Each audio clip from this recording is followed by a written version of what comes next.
আচ্ছা, নবম দশম শ্রেণীর সাধারণ গণিত দেখো অনুকরণে 1 বাস্তব সংখ্যার উদাহরণ 2 এ প্রমাণ করো যে কোন চারটি ক্রমিক স্বাভাবিক সংখ্যা, মানে যে কোনো চারটা ক্রমিক বলতে কোন চারটি ক্রমিক স্বাভাবিক সংখ্যার গুণফল, চারটা ক্রমিক সংখ্যা, ক্রমিক মানে কি পরপর সংখ্যা, যেমন একটা সংখ্যা মনে করো 2, আর একটা সংখ্যা মনে করো 3, আর একটা 4, আর একটা কত 5।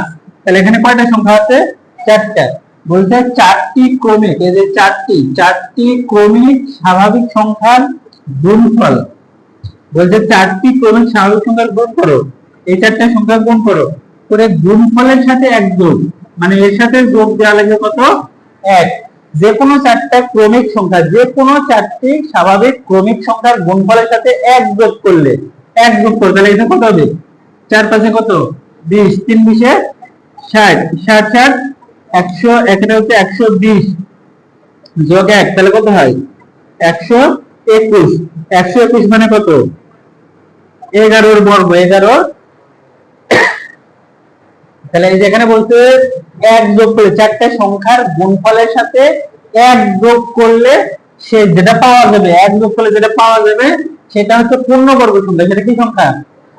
পূর্ণবর্গ সংখ্যা। পূর্ণবর্গ সংখ্যা কোনগুলো? যেমন 1 এর বর্গ করলে 1 হয়, 2 এর বর্গ করলে কত হয়? 4, তারপরে 3 এর বর্গ করলে হয় কত? 9, 4 এর বর্গ করলে হচ্ছে কত?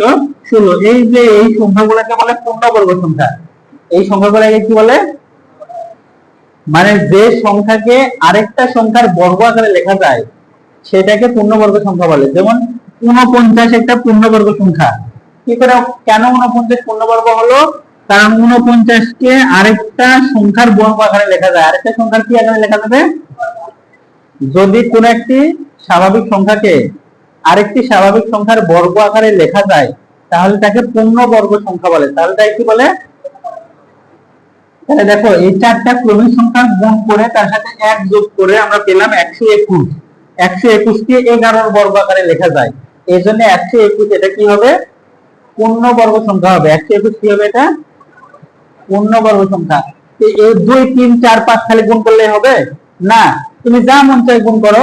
ধরো তোমার মন চাইলো তুমি 7 8 9 10 এই চারটা গুণ করবে, এই চারটা গুণ করে তার সাথে যোগ করবে 1 করো। এই চারটা গুণ করে তার সাথে 1 যোগ করে দেখো যে মানটা আসবে, ওটাও এরকম পূর্ণবর্গ সংখ্যা পাওয়া যাবে, পূর্ণবর্গ সংখ্যা পাওয়া যাবে। আমাদের এটা এখন প্রমাণ করে দেখাতে হবে। তাহলে কি করে প্রমাণ করে দেখবো? এভাবে একটা একটা করে বের করব না, এভাবে একটা একটা করে বের করলে তো শেষ হবে না, কারণ স্বাভাবিক সংখ্যার কি শেষ আছে? 1 থেকে একবারে ইনফিনিটি পর্যন্ত, মানে একবারে অসীম পর্যন্ত সবগুলো সংখ্যায় কি সংখ্যা? স্বাভাবিক সংখ্যা। তাহলে সকল সংখ্যার জন্য সত্য হবে এরকম আমাদের প্রমাণ করে দেখাতে হবে। তাহলে কি দ্বারা সকল সংখ্যাকে বোঝানো যায়? একটা চলক দিয়ে একটা এক জাতীয় সকল সংখ্যাকে বোঝানো যায়। যেমন স্বাভাবিক সংখ্যা, ধরো x এর মাধ্যমে আমরা সকল স্বাভাবিক সংখ্যাকে বোঝাতে পারি। যেমন এখানে মনে করো যে আমি লিখলাম ধরো 2x - 1, এটা দ্বারা ধরো সকল পৃথিবীর যত বিজোড় সংখ্যা আছে সব বিজোড় সংখ্যাকে এর দ্বারা প্রকাশ করা যাবে। কিভাবে? x এর জায়গায় 1 বসাও, দেখো একটা বিজোড় সংখ্যা পাবে। 2 বসাও, আরেকটা বিজোড় সংখ্যা পাবে। 3 বসাও, তাহলে 3 নাম্বার বিজোড় সংখ্যা পাবে। 4 বসালে 4 নাম্বার বিজোড় সংখ্যা পাবে। 5 বসালে 5 নাম্বার বিজোড় সংখ্যা পাওয়া যাবে। তাহলে এটা দ্বারা কি বোঝানো হচ্ছে? পৃথিবীর সকল বিজোড় সংখ্যাকে বোঝানো যাচ্ছে। তাহলে এটা যদি আমি প্রমাণ করি তাহলে পৃথিবীর সকল বিজোড় সংখ্যা প্রমাণ হয়ে যাবে না? যেটা দ্বারা সবগুলো সংখ্যাকে বোঝানো যাবে সেইটা প্রমাণ করলে সকল সংখ্যার জন্যই প্রমাণ হয়ে যাবে। এইভাবে একটা একটা করে প্রমাণ করলে তো আমাদের কিয়ামত পর্যন্ত শেষ হবে না। তাই আমরা এটাকে চলকের মাধ্যমে প্রমাণ করব। চলকের মাধ্যমে প্রমাণ করলে, মানে চলক প্রমাণ হয়ে গেলে সকল সংখ্যার জন্য প্রমাণ হবে। আমরা এটা প্রমাণের জন্য আমরা এখানে ধরে নিলাম যে ধরি চারটি ক্রমিক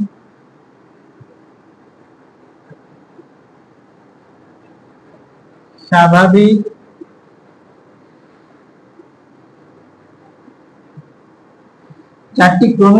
সংখ্যা, একটা হলো x, তাহলে আরেকটা হবে x প্লাস 1, আরেকটা হবে x প্লাস 2, আরেকটা হবে x প্লাস কত 3। এই হচ্ছে চারটা ক্রমিক স্বাভাবিক সংখ্যা। x এর মান তুমি যাই বসাও, ধরো x এর মান তুমি 2 বসালে, তাহলে 2, তারপরে এটা হবে তাহলে 3, তারপরে এটা হবে 4, তারপরে এটা হবে কত 5। তার মানে এটা দ্বারা পৃথিবীর সকল স্বাভাবিক সংখ্যাকে বোঝানো যাচ্ছে, সকল স্বাভাবিক চারটা ক্রমিক সংখ্যাকে বোঝানো হচ্ছে। তাই আমাদের এখানে তাহলে কি বলছে প্রশ্ন মতে, তাহলে আমরা কি করব, আমরা এই চারটা সংখ্যাকে গুণ করব, অর্থাৎ x ইনটু x প্লাস কত 1 ইনটু x প্লাস কত 2, এরপরে x প্লাস কত হবে 3, এর সাথে যোগ দিব কত, এই যে এখানে যেটা আমরা পেলাম এটা কি বীজগণিত রাশি না, একটা x চলকাতে চলক সম্মিলিত একটা রাশি। তাহলে এটাকে পূর্ণবর্গ, এটা যে একটা পূর্ণবর্গ, এটা কি করে বুঝবো, সংখ্যার ক্ষেত্রে তো আমরা বুঝলাম যে 121 ওটা 11 বর্গ করলে হচ্ছে, তাহলে এটা পূর্ণবর্গ হলো। তাহলে এটাকে যদি আমরা স্কয়ার আকারে লিখতে পারি, ধরো একটা বীজগণিত রাশি আছে এখানে এরকম a square plus 2ab plus কত b স্কয়ার, তাহলে এটা কি পূর্ণবর্গ রাশি, এটা কি করে বুঝবো আমরা, যদি এটা সমান একটা বর্গ রাশি পাওয়া যায়, ধরো a plus b whole square, যেমন এখানে হলো না যে 121 যে একটা পূর্ণবর্গ সংখ্যা, কেন, কারণ 121 কে আরেকটা সংখ্যার বর্গ আকারে লেখা যায়, এই জন্য 121 হচ্ছে পূর্ণবর্গ সংখ্যা। তাহলে এই রাশিটা কি পূর্ণবর্গ রাশি হবে যদি এটা আরেকটা রাশির বর্গ আকারে লেখা যায়, একটা রাশি পূর্ণবর্গ হবে যদি সেই রাশিটাকে সমান আরেকটা রাশির বর্গ আকারে লিখতে পারি আমরা।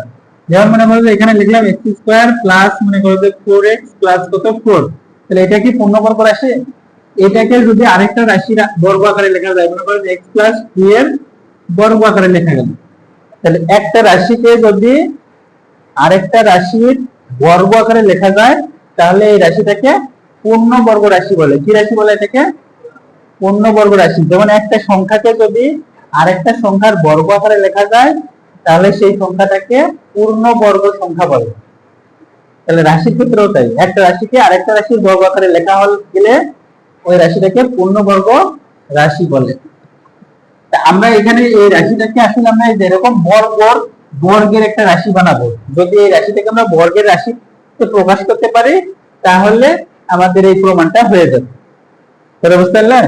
আচ্ছা, এখন দেখো এখানে আমাদের 1 2 3 4 চারটা রাশির গুণফল আছে, এই চারটা রাশির গুণফলটা আমরা করবো একটু মিল করে। কিভাবে গুণ করবো, এটা একটু মিল রেখে গুণ করবো। ওই যে আমরা একটা উৎপাদক করলাম না 3.3 এর একটা উৎপাদকের অঙ্ক করা হয়েছিল, যে মিল করে গুণ করা হয়েছিল, যে যেটা যোগ করে মিল হচ্ছে, ওই মিল করে যে গুণফলটা ওইটা, এই যে এটা অনুশীলনের অঙ্ক করলাম না, তা 48 কত নাম্বার অঙ্ক ছিল, 48 না 35 নাম্বার অঙ্ক ছিল না, 3.3 এর যে অঙ্কগুলো আমরা করলাম, এই যে তোমার হচ্ছে 27 নাম্বার অঙ্ক, দেখো 27 28 এর অঙ্ক যেগুলো করছিলাম, 27 28, এই 27 28 এর অঙ্ক গুণ করছিলাম আমরা মিল করে। তাহলে আমাদের এখানে দেখো এই যে 2 আর 1 যোগ করলে কত হবে, 2 আর 1 যোগ করলে 3, আর এই 3 এর সাথে এটাতে কিছু নাই মানে শূন্য আছে, 3 এর সাথে শূন্য যোগ করলে কত হবে 3 হবে, আর 2 এর 1 যোগ করলে কত 3, তাই এটার সাথে এটা গুণ করব আমরা, মানে আমরা এখানে x এর সাথে গুণ করব x প্লাস কত 3, এটা x এর সাথে x প্লাস 3 এটা গুণ করব, আর এখানে আছে আমাদের x প্লাস 1 আর আছে কত x প্লাস 2, এই দুটো গুণ করব, প্লাস এখানে 1 আছে থাকবে, তাহলে এই দুটো গুণ করলে আমরা পাবো এখানে x স্কয়ার প্লাস কত 3x, আর এই দুটো গুণ করলে x স্কয়ার প্লাস কত 2x প্লাস x প্লাস কত 2, তাতে প্লাস 1 আছে, এটা থাকবে। তার মানে আমরা এখানে পাচ্ছি x স্কয়ার প্লাস কত 3x, এটা একটু থাকলো এখানে x square plus 3x plus হবে কত 2 প্লাস 1। এখন দেখো এই যে এইটাকে দেখো x স্কয়ার প্লাস 3x, এটাকে যদি আমরা a ধরে নিই, খেয়াল করো x স্কয়ার প্লাস 3x কে যদি আমরা কি করি a, এতটুকুকে a ধরলাম x স্কয়ার প্লাস 3x কে, তাহলে এখানে কি হবে, এটা হবে a আর সাথে এখানে প্লাস আছে কত 2, x স্কয়ার প্লাস 3x কে কি ধরা হয়েছে a ধরা হয়েছে, x স্কয়ার প্লাস 3x সমান a আর সাথে প্লাস 2 আছে 2 লেখা হয়েছে, তাহলে এখানে আমরা পেলাম প্লাস 1। এখন এটা দিয়ে গুণ করো, গুণ করলে কি হবে, a দিয়ে গুণ করলে a স্কয়ার প্লাস কত 2a প্লাস কত 1, তাহলে দেখো এটাকে আমরা লিখতে পারি a প্লাস 1 এর হোল স্কয়ার আকারে a প্লাস 1 এর হোল স্কয়ার হবে না হবে। তাহলে এখানে a এর মান বসাই দিলে a এর মানটা আমরা যেখানে ধরে নিলাম এটা আমাদের এখানে থার্ড ব্র্যাকেটে লিখে দিতে হবে যে x স্কয়ার প্লাস 3x সমান a ধরে নেওয়া হয়েছে a ধরে নেওয়া হয়েছে। তাহলে এখানে আমরা বসাই দিই মান x স্কয়ার প্লাস কত 3x প্লাস 1 স্কয়ার। তাহলে দেখো এই যে চারটা রাশির গুণফলের সাথে এক যোগ করার ফলে আমরা একটা কি পেলাম বর্গের রাশি পেলাম, বর্গ পেলাম না আমরা।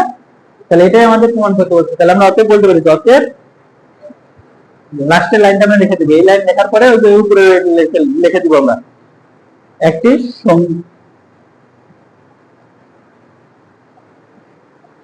তাহলে এই পুরাটা লিখে দিবেন যা একটি পূর্ণবর্গ সংখ্যা, যা একটি পূর্ণবর্গ